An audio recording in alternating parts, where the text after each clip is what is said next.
Welcome to the Metal Mixtape here on KSQ 89.5 FM Ashland, Oregon, 94.1 FM Medford, and streaming online on kskqdjramo. It's the boy, it's the Don, DJ Ramo. Tonight we are graced by one of the most amazing songwriters destroying the scene right now. We are talking to Shayley. Bourget, what is up, my friend? Nothing much, dude. Just getting ready for Thanksgiving, ready for ready to fill my belly with a bunch of mashed taters and turkey. Oh, dude, no, I totally feel you, man. My whole house is. I'm in my car doing this phone call right now because I got all the ladies in the house just destroying it with like turkeys and stuffing and getting all that. We're doing ours a day early, so mine will be in like 5 hours. Oh, nice. Well, you're lucky then, 'cause I want it now. I want it now. Are you spending Thanksgiving with your family and stuff this year? Yeah, I'm heading over to my dad's after this call, and then we're gonna just kind of get things ready for tomorrow, and then just me, him, and maybe a few other people. Dude, that's badass, man. No, I'm super happy, man. Not a lot of people get to spend it with anybody in general, so it's super cool that you get to spend it with your dad. My dad's all the way on the East Coast, so I always just spend it with my mom, but I'll eventually get over there. But dude, I've been always such a huge fan of your voice, man, and not only that, but like your songwriting prowess, dude. Listening to Pegasus yesterday, it was like the way I described it was very like atmospheric, dude. Like very, very, very like it had metal aspects, but the thing is, it really emphasized like the emotional journey you take with like your vocals and how incredibly vibrant the album was. One of the things I was like noting throughout listening to your album Pegasus was like how great it was like produced, like how great it was recorded, and I felt like you were really able to get like your vision straight across with it.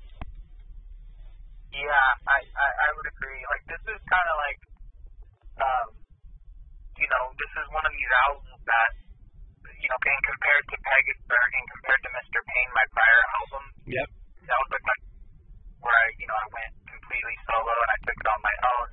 And I linked up with this producer, but he was very, like, hands-on with, like, molding the whole direction of the sound of the album. And then that's not to say that I didn't like it or anything, but you could tell on Pegasus I was in full control, full madman mode. I had these songs recorded and ready to go into that studio with Joey Sturgis, everything laid out. It was one of those things where I had to do it for myself. I had to see if I could take a full album on without any help here and there. Because I write all the music, but prior albums, there were songs that were only half finished that producer came in and helped, put our heads together and finish it. But this one in particular, we literally just focused on vocals when I went in the studio, and those were all written too. But we finalized them and changed a few things here and there and added harmonies. So yeah, it was definitely a true vision of what I am. That album is a prime representation of what I am as an artist, like right now anyhow. Dude, no, I absolutely love it, man. You were talking about like your older music too. I actually like after I was listening to the album and like just read up a little bit about you, I was also like looking up songs like Feel Fly and like Spellbound, which was like just like absolute fucking madness. It was like you're really pissed off in that song. But it was really cool seeing your journey, man, and especially just from other projects you've done to now, I could really tell like this is just you emotionally, dude. A lot of songs of course you wish. Great way to start an album, dude. It really punches you right in your gut, dude. Just we were talking about just so much dynamics, dude. Like you can feel the intensity of the music, but dude, you've been able to keep your vocal. I feel honestly listening to you like over 10 years ago to now, I feel like your vocals are stronger than ever, dude. Like did you ever have to learn any lessons about like not hurting your voice to be able to sing this long, or are you just like a no warm up Joe and you just go right into the studio? Yeah, I've never had any lessons. I never really felt like I needed them. It was more or less like just for me trial and error and figuring it out. Like that's not to say I haven't made my mistakes along the way and hurt myself, but it's just I don't really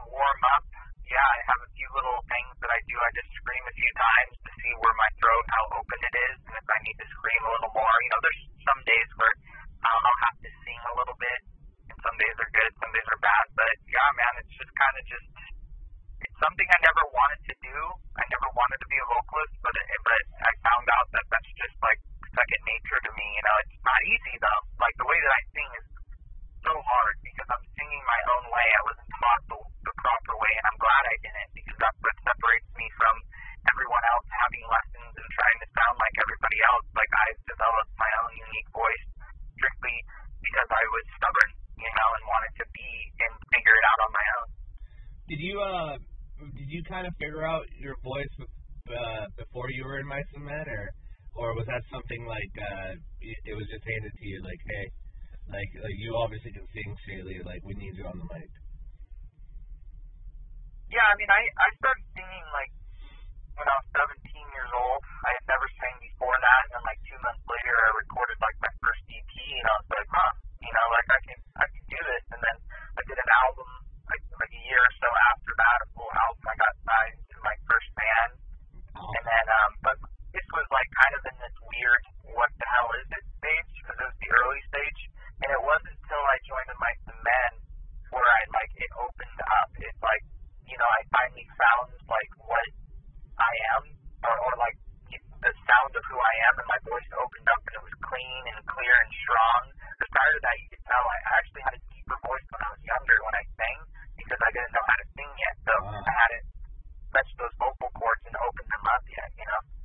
Dude, I totally love your vocals, by the way. Like, you know, I sing myself, and I've always been like a really like high pitched singer, dude. I've always been like a huge fan of like Queen, and just who are those singers that inspired you to sing like that? Was it just like you found your own voice, so you kind of just went with it, or was there anybody? I mean, of course, nobody's similar to your voice or anybody else's voice because everybody has their own voice. But was there any artists out there that you really enjoyed seeing like how high of a register they had with their voice? Yeah, I mean, I definitely have my influences. Some of the prime influences of like when I was trying and wanted to sing were like bands such as Glassjaw. That really like set me off into a world of like I can do whatever I want. Like he was a vocalist that when I came in, I just make words sound the way that I want them to sound, and I don't follow any rules. And that really like put me in place and introduced me to well, then there is no rules. I can do whatever I want. But like as far as like the higher singing goes, you know, Anthony Green from Circus Survive and Saleston was like huge in me wanting to sing higher. Although I never want to sing as high as him, I find singing too high is a little too ear piercing. You know, it can't be precise. You know? Yeah. So I was like, I want to sing high, but I got to find my peak. And also, the older you get, the harder it is to sing that high. So I'm actually kind of dialing it back because I don't want to be like 45 years old and I can't hit any of my notes anymore, you know? No, you know who I really loved that I think they might have like overdone it a little bit. Not throwing any shade, all love, but like I was a huge fan of like Taking Back Sunday, and like I hear what he's doing now, and I just feel like he hurt himself so bad. Oh yeah, well I mean yeah, there's no hate. I used to really like his voice too, and he has a clean voice, but you can just tell he doesn't take care of himself or his voice, and he got too caught in the singing high stage when he was younger, and now you can't even do any of it. I've seen the live footage. It's quite sad, and you know, it's not to say that he probably can't. He's just not taking that extra time to train before tours and condition and be healthy, and it shows. You know, the fans see it, everybody sees it. You know, you want to be great. You got to take professional vocalist singing at that level. You have to become, especially if you're going to be on tour. Recording's a whole other world. You have tons of tries, but on tour, you got to be an athlete, dude. Hands down. Oh yeah, no, absolutely, man. Other bands I like that I think I've been doing it for a while that are still doing it really well are like AFI and Coheed and Cambria. You know, because those guys push their registers super hard, man. You know, and when I do my vocals, I do it as well, but I'm always like worried like if like at one point it's gonna hurt really bad, you know. So I'm always just like kind of like what you were saying, not taking a step back, but just like learning when to use it, when to explode it. You know what I mean? When to power up. Yeah, you just gotta be conscious of yourself and your limits and think ahead. You know, you don't always have to sing high to get your point across. You know, there's other techniques and things you can do to still evoke that emotion you're going for and not put yourself in a place where you're struggling, 10 years from now or in current times. No, I agree, man. Going along a little bit with DAYSHELL, man, how was it separating yourself from Of Mice and Men and then just really continuing DAYSHELL? Like, how was the fan response and how has all the support been for you throughout these albums? Because I read all your comments on your videos and it's just everybody going like, dude, I'm so happy you're writing your music, dude. Like, continue to do this. Like holy crap, like your voice is like top tier, man. Like, how has the support been transitioning into just being like really fulfilling your musical promise with like DAYSHELL? Because like I said, this Pegasus is absolutely amazing, dude. Like I said, the album starts with You Wish, which is absolutely fucking sick. Some of my favorite songs on here is Letting Go, Miss You, and Play the Beast. But of course, every song has like their dynamics, dude. Like Attitude is like a beautiful monster of melody.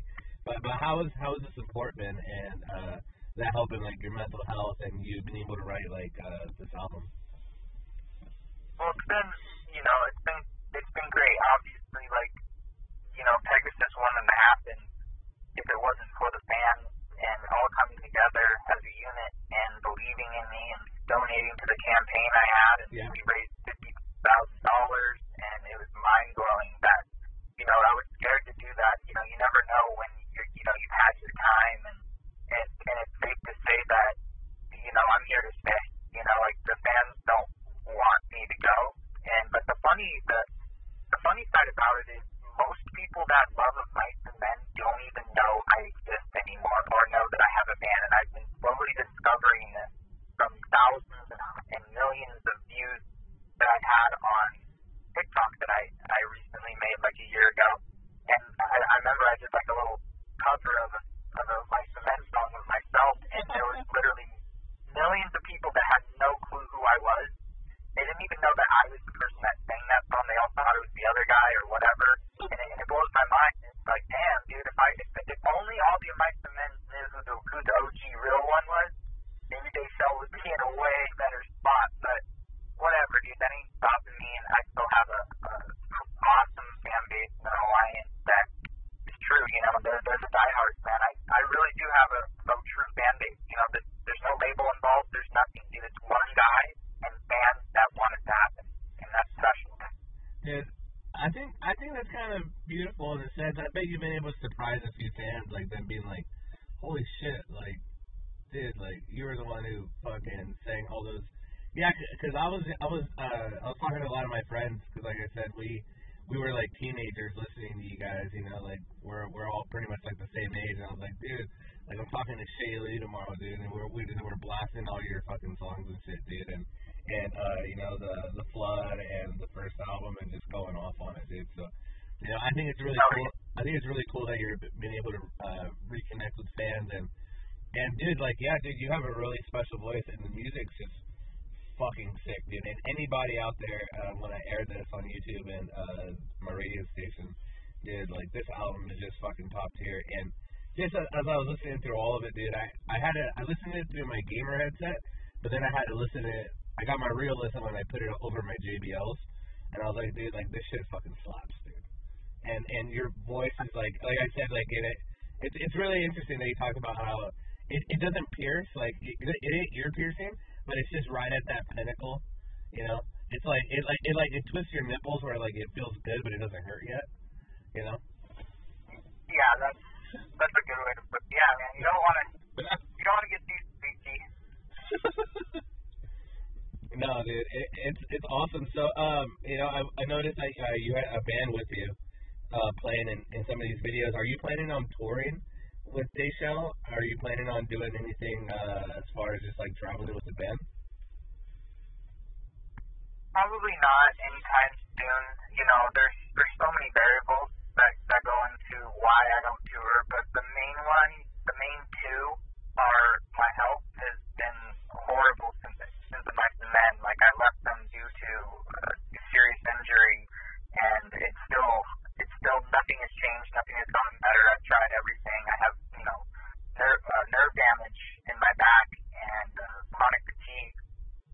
constantly tired, unmotivated, but somehow managed to still do what I do. But, you know, towards my last tours with DAYSHELL, like, I was on the road with a bunch of people I didn't even know anymore at that point because there was no money to be made. Yep. And that's another thing. It was money. Like, we were on tour for 8 years. I didn't make a dime. Everybody that worked for me made money. Everybody that I brought on tour that did merch or tour managed made money. But I came home with debt and had no money to show for it, except a more broken body. So at this point, I'm just like, you know, I make money when I sit at home.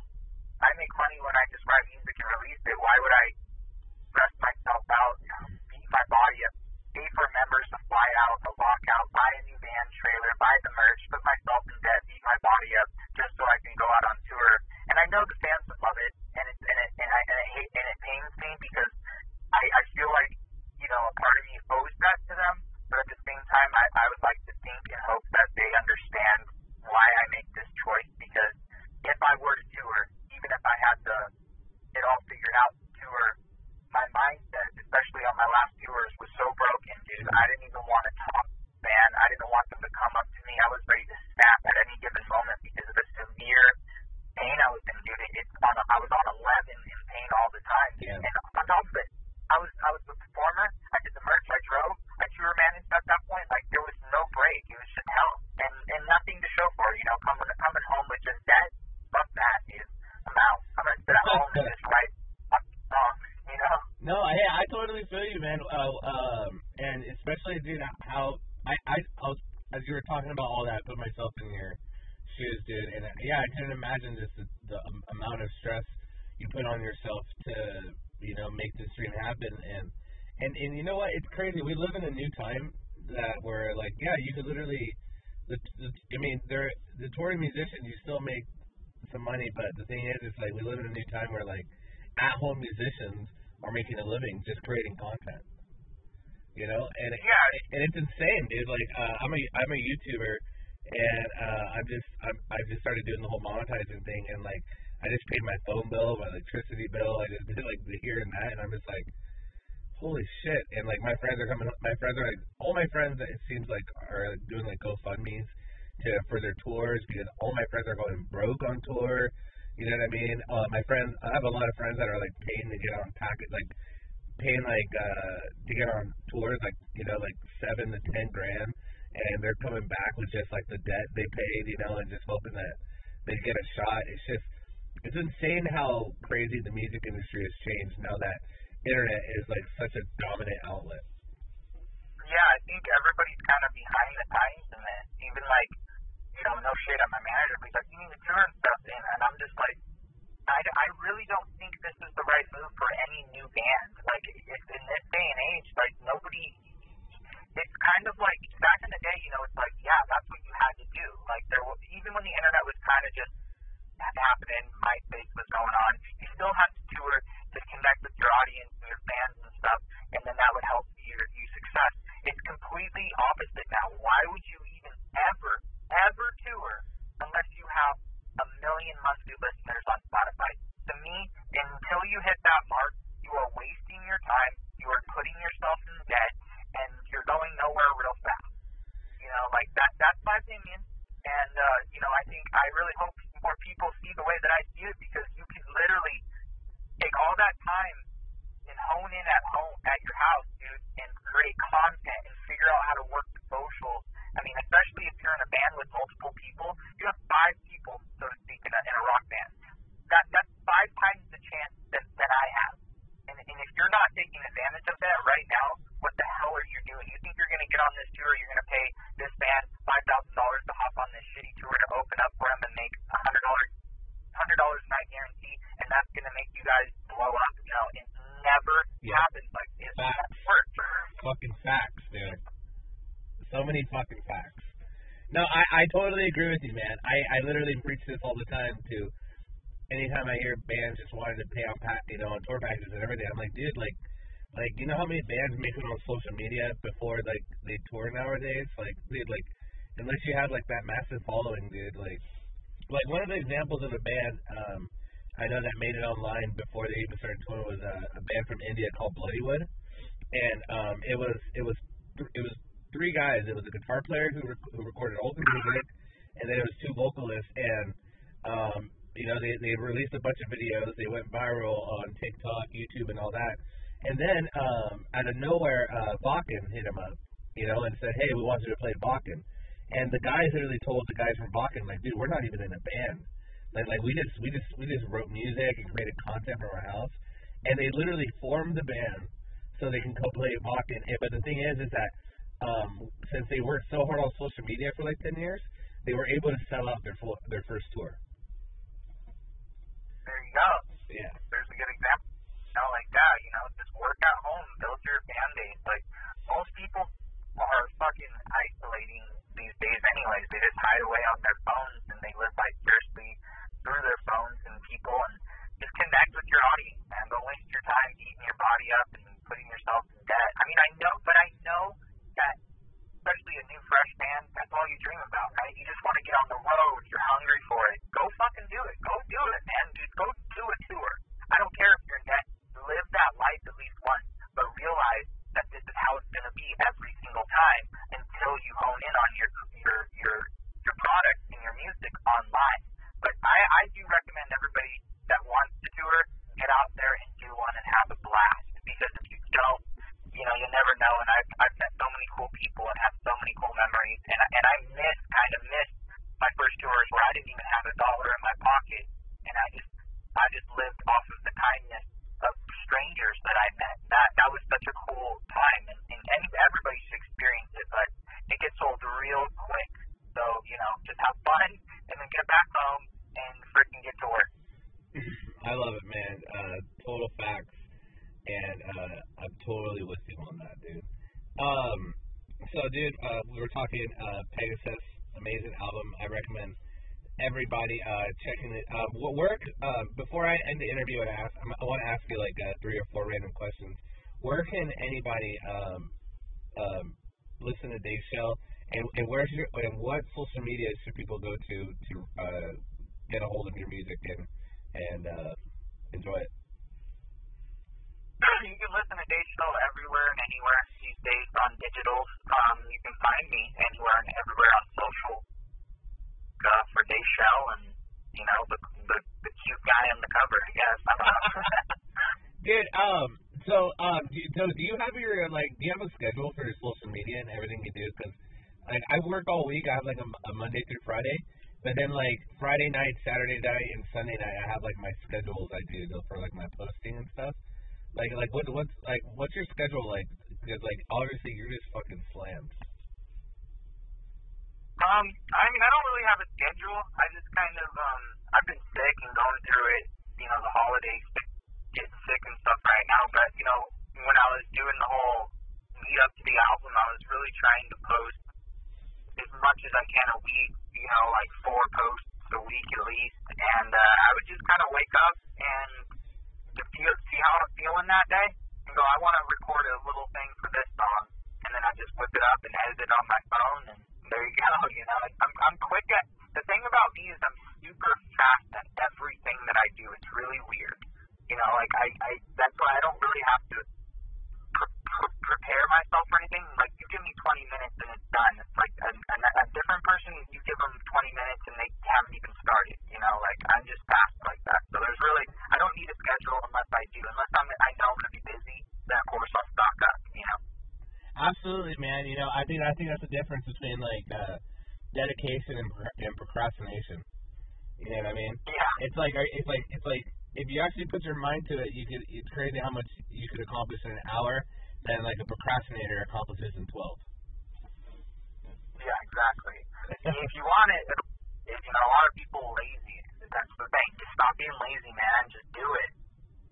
Yeah. No, I feel you, man. I'm a extremely busy person, and people are like, "Oh, like you're really slammed." I'm like, "No, dude. I'm just not lazy." I don't know, but Shayley, dude, you've been a pleasure, man, dude. DAYSHELL, Pegasus, absolutely fucking amazing banger. I want to end out the interview with like 3 fun questions. You down for that? Sure, man. No worries. All right. All right. If you were in a zombie apocalypse and you could pick one weapon to destroy the zombie horde, and it can't be the nuclear weapon and it can't be the cure, what is the one weapon you have? Oh man, I don't know.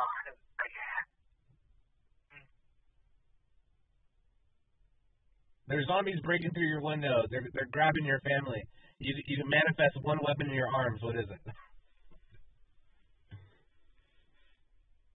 Probably like hardening foam. You know what I'm talking about? Like oh yeah. Spray hands and then boom, and then it relocks up my window, right? Oh, there you go. Trapped it and dies. So if I have a limited supply of a foam gun, forget it. Oh, dude, that's fucking smart, dude. You know, like why tire yourself and at one point like get overwhelmed by zombies where you can just stay safe? Yeah, man. Yeah, and if you stab one of those things into somebody, and then that foam would just make them explode. You can build a house with the foam. You can build a raft. I mean, there's a lot of things you can do with that foam. You know. Dude, burn it. That's true. All right. If you could choose your death, but it had to be by somebody in a horror movie, who would you choose to kill you, and how would they do it? Probably be Freddy Krueger in my dreams, and he was like, I'd be like playing like I would do it really, messed up, or I'd be playing. Finally, I made it in my dreams. I'm playing in front of 100,000 people outside, screaming along, and he just he comes up right up to me and takes his nice fingers and just slits my throat right in front of all of them, and I just drop and bleed out. Oh, that's a good way to. That's awesome, dude. I love it. Dude, that's fucking sick. What is your opinion on like the new music getting released nowadays? Like, I feel like there's a lot of like deathcore, a lot of the hardcore scene is like coming back. Not coming back, but just like really popularized with the kids. Like one of the things I've seen like just taking over a lot of scenes is like the hardcore scene. The kids in the pit that are doing like karate kicks and punching each other, throwing tables. Like, what's your opinion on like this new scene of the youth coming up? It's vapid, boring. It's just a trend center design of music, art, blast, woof, all that stuff is just it's dumb, dude. I don't even want to be a part of the metal scene anymore. I don't want anybody to consider me. I don't want to be associated with it, dude. It's so. And a lot of the times, a lot of people don't know is, they're not even writing their own music, which is even more sad. But, I don't know. But here's the thing. As long as they're having fun and they're enjoying themselves, that's what music's all about. My opinion on, like, how I feel about where the music's going is just my own. But as long as they're enjoying it, I root for that. I'm for them. But, also, I'm a true artist. So, like, when I see a whole generation not pushing the boundaries and just emulating what they hear and throwing a blast in there because that other guy put a blast, and then that totally defeats the purpose of what art is to me. And you now are just writing for clicks. Just like people are making posts, just controversial posts and TikToks or whatever just to get clicks. It's happening, and it's bled into the music now, and it's just vapid, dude. It's whatever, Yeah, no, for sure, dude. I totally agree, dude. As long as the kids are having fun, and I noticed, it's weird how like the bands that get hate, like they constantly pass the scepter. And now one of the bands I think gets hate a lot is like Lorna Shore is getting a lot of hate right now because now everybody's trying to do like the scream, everybody's trying to do like you said the blah, and it seems like every band is trying to do like the Will Ramos, but. I don't know. I feel like they get a lot of hate for no reason. Yeah, I mean, I don't know. I'm probably the worst person you should ask, in my opinion, on music, just because I'm like I said, I'm just an anomaly, man. I don't belong in the metal industry, and the metal community doesn't really want me here either. But here I am, And like again, as long as they're having fun, dude, as long as they're still picking up a guitar and making music. That's what it's really all about. My opinion on what I feel about it is completely irrelevant when it comes to, what music really is at the core is just enjoying yourself and expressing yourself. And if it expressing yourself is sounding just like the other guy, then so be it, you know? Absolutely. Dude, Shayley, I love you being up front, man, and honestly, these are the best type of interviews, man, because it's just like you're speaking from your heart, you're not being fabricated, and that's why Pegasus by DAYSHELL just hits so hard, man. Before I let you go, can you say this is Shayley from DAYSHELL, and you are listening to the Metal Mixtape? This is Shayley from DAYSHELL, and you're listening to the Metal Mixtape. Shayley, you've been a gem, dude. I'm going to share this and plug this as much as I possibly can. Have a great Thanksgiving, and thank you so much for your time. You too, brother. Hey, say goodbye to those mashed potatoes for me, man. Oh, fuck yeah, dude. I'm going to be fucking playing the reckoning some fucking turkey in my mouth. Yeah, man. That's what I want to hear. All right, later, brother.